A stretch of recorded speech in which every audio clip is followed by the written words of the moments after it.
Wherever you are in the world, welcome to day one of Bales and Buzzers.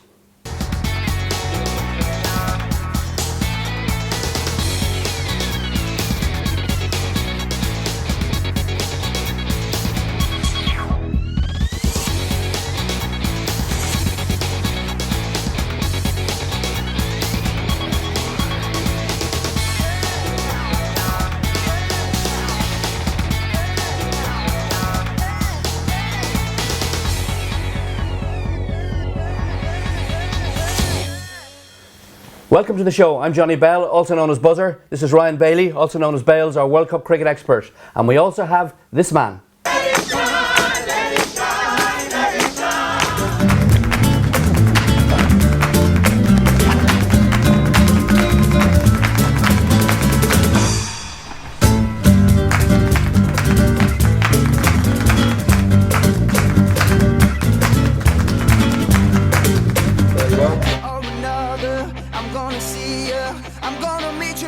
Welcome to the show, Nico. Absolute pleasure to be here, boys. Great to see you. Yeah, great to have him. Great to have you here today. We've a good bit on tonight. Obviously, overnight we've been watching the first night of the World Cup, New Zealand and Sri Lanka, and we've also been looking at England and Australia. And I'd just be interested to hear our review, because on this show we review, we preview, and we talk about everything Irish.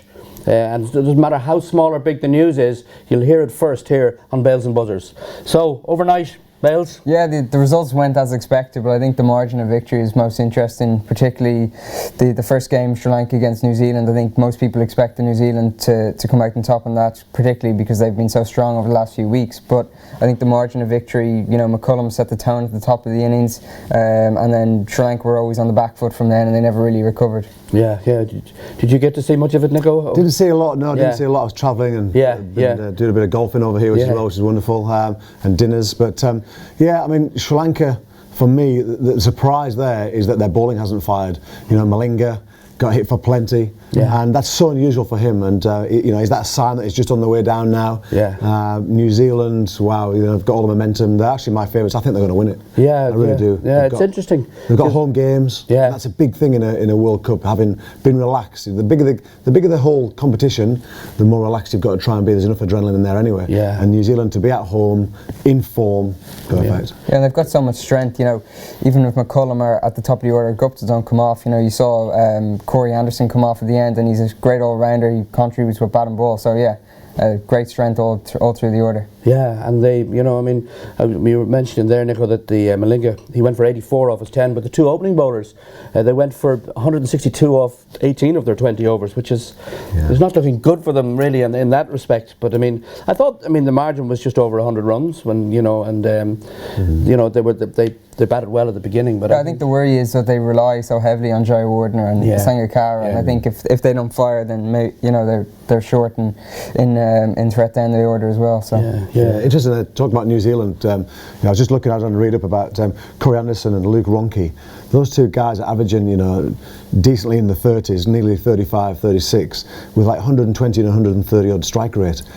Coming in at 6 and 7, those guys are deadly with those figures and facts. Wow, phenomenal. The depth is amazing. And they left Nathan McCullum out as well, so they've got great strength in the whole squad. It certainly, I agree, and I know, Bales, you said that in the preview show that we're talking about New Zealand, and I think and all their games are at home as well, in the pool stages.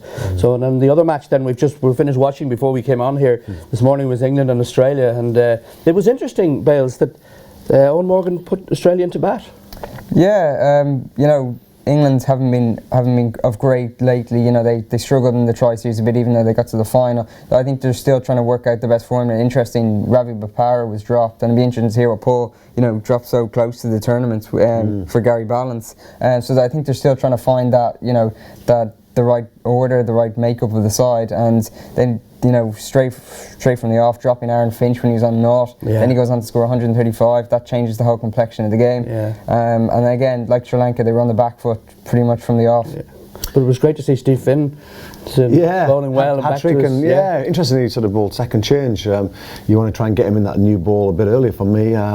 But Bales is right. England, they haven't had a balanced side for any particular games. It's not. We're tinkering too much. James Taylor. I love James Taylor, Leicestershire lad. He's done so fantastically well over the last few years. His hunger for scoring runs is incredible.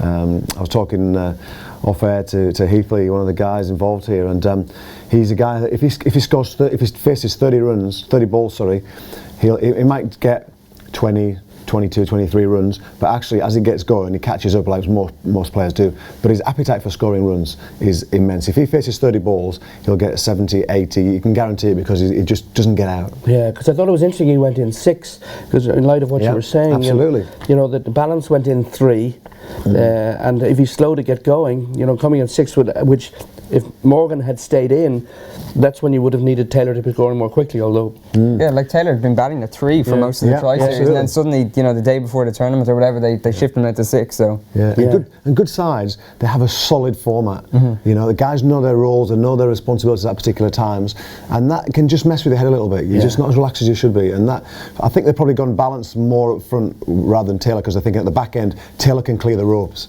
He can hit 6s, where Balance is more of a traditional stroke player rather than a guy who can sort of beef it out of the ground in a way. No, it's interesting. And England's next game now is next Friday against New Zealand, but we have this evening, we have 2 more games. We have we'll be South Africa and Zimbabwe. Obviously in Ireland's group, so it'd be great interest. I think Zimbabwe, South Africa obviously have to be the favourites for that game. They're such a strong side, but I think interesting to see how Zimbabwe go. They've had quite a good warm-up, a few warm-up games, so from an Irish perspective, interesting to see how they go, because obviously we're targeting that game against Zimbabwe as one of the wins we'll need to get through to the quarterfinals. So but I think South Africa will be too strong for them overall. I think so, and I agree.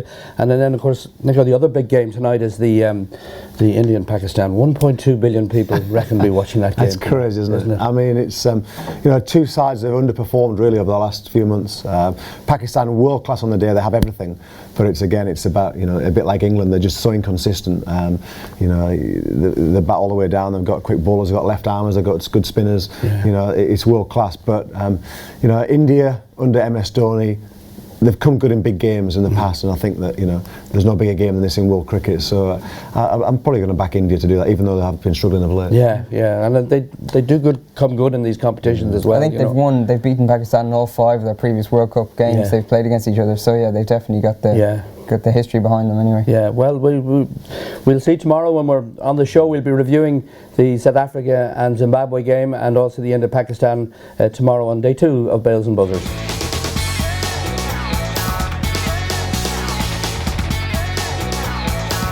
As always, we love to hear your contributions throughout the show. So just looking at Twitter, the Irish lads have landed in Nelson after spending their week in Sydney. So Niall O'Brien, great 2 weeks in Sydney. Thanks to Randy Peets, Blacktown, Sydney Cricket Club, Brett Lee and all the people for their hospitality. And also Ed Joyce, touchdown in Auckland, first time in New Zealand. Ridiculous, really. Can't wait for Monday now. And Paul, you've got a good story about landing in New Zealand for the first time today. Actually, so I've never been to New Zealand. Only one I've never been to, cricket. But when I touched down in Sydney, the guy, the passport officer, said, "G'day mate, you got any criminal convictions?" I said, "Sorry mate, I didn't realise we still needed to get in this country." Oh yeah, very funny man. Typical Aussie, I was being sledged straight away as well. So good fun. It's great to have you on the show, Nico, today, and it's interesting because you've played for Leicestershire and Kent and played for England, and you got your first ODI in 2007, is that? Yeah, that's right. Yeah, with a T20 at Sydney, from the 46,000, which is amazing. And then went to Melbourne, to the MCG. Phenomenal ground. Only ground in the world you walk on and walk off from a different place. And I walked off at the wrong place for a duck, which wasn't a great... It's a long walk. A long walk. It was a long walk. But amazing stadium. It's about the guys now trying to get as relaxed as they can in the big venues, and especially when Leicestershire 2,000 or 3,000 people, and Ireland play, there's not that many people watching. With respect to the guys, it's easy to get overhyped. It's about trying to bring yourself down and be as relaxed as you can. There's enough natural adrenaline there. And of course you played against Ireland in 2007. We did, and the boys played well against us. We chased down, I think it was Guyana, that we got, I can't remember, 260, 270, and the boys played well. And I remember Niall O'Brien actually getting a nice 40 or 50 and playing we were within about 20 runs, I'm sure, and we were twitching a bit. Yeah, you know, it's interesting, and it's interesting that Ed Joyce had never been in New Zealand before, Bales. Yeah, incredible. Interesting, yeah. And just going back to the 2007 World Cup, you had quite a good tournament personally. How did you find the World Cup? Is that sort of your career highlight? Yeah, I think so, Bales. I knew that I'd underperformed in Australia. We were always 25, 30 runs short, and I tried to probably just go in too hard too soon and never gave myself a chance with the bat. And I thought the lesson I've learned to go into the West Indies is you've got to give yourself a chance. And you know, even if you take, like James Taylor does at the moment, if you take 10 balls to get 2 or 3, you'll make up for that down the line. And I did that, and I averaged, you know, I think 36, 37, just below Brian, just above Brian Lara, which is quite nice to finish. That's it. And you played that incredible reverse sweep for 6 off Murley as well. Does that stand out as one of the better moments? Yeah, I'd done it a couple of times in county cricket actually, when I was at Lancashire, a bit smaller boundary, but I was wanting to do it earlier. But I thought if I get out now and play reverse sweep, they're not going to be happy. So we took it down to the wire. It was time to do it, and I still blame a bit myself for losing that game because my strong option was over long on a mid wicket, and that's my preferred option under pressure. I always go there, and even if there's a man back, I'm still backing myself to go there for 6. So I hit the boundary for 4 of a mid wicket, and I actually went long off because mid off was up. I thought, I'll go mid off, and I toe-ended it and got caught off a slow ball. And if I'd have still been there, I really believe we'd have won that game with Ravi. Wow. Okay. Yeah. Enjoyed your few days in Ireland? Oh, what a place. Yeah, I've been an amazing golf course at Portmarnock with the guys yesterday, and you know, looking around and seeing the passion and the numbers of young kids and boys and girls playing 11 years old to under 19 cricket in this country is amazing. So I think I might get the coach's cap on and come out and hopefully do a few masterclasses. It'd be lovely. Yeah, it'd be great. And of course you have one claim to fame. Yes. First class wicket. William Porterfield. International wicket, my only one. Matthew Hoggard gave him the ball. I think Gloucester needed, 16 or 17 to win in the county championship game. And he said, come on, Nico, this is your chance. And it was my last year anyway playing. And I got him out LB. He was plumbed the ball before, not given out by Rob Bailey. And then he went back to the same ball and he was absolutely middle of middle. So a low point for Mr. Porterfield, but he's on my Christmas card list. And just finally, before we let you go, Paul, your predictions then for the World Cup. Who do you think is going to win? And I really believe Australia are going to play amazing cricket all the way to the final, and I think they're going to have one blip at the final.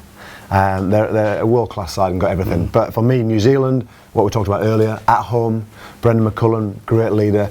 They've got strength all the way down, depth. They've got this, you know, the new quick Adam Milne, who's, you know, who's really exciting. And I think New Zealand, it's just their destiny. I really believe that. Yeah, well, there's the prediction there from Nico, and thank you very much for coming in to see us today. We've really enjoyed your company today. Remember, you can get in touch throughout the show. You can on Twitter, #BalesandBuzzers or @TheSlogSweep, or you can get in touch via Facebook, facebook.com/TheSlogSweep. Tomorrow on the couch, we've got Cricket Ireland Performance Director Richard Holsworth. So if you have any questions for him ahead of the Ireland-West Indies game, make sure you tweet us with those. So thanks for watching today on day 1 of Bales and Buzzers. Thank you, Nico, for coming in to see us today. We thoroughly enjoyed your company, and we look forward to seeing you tomorrow, where we'll be previewing the Ireland versus West Indies game.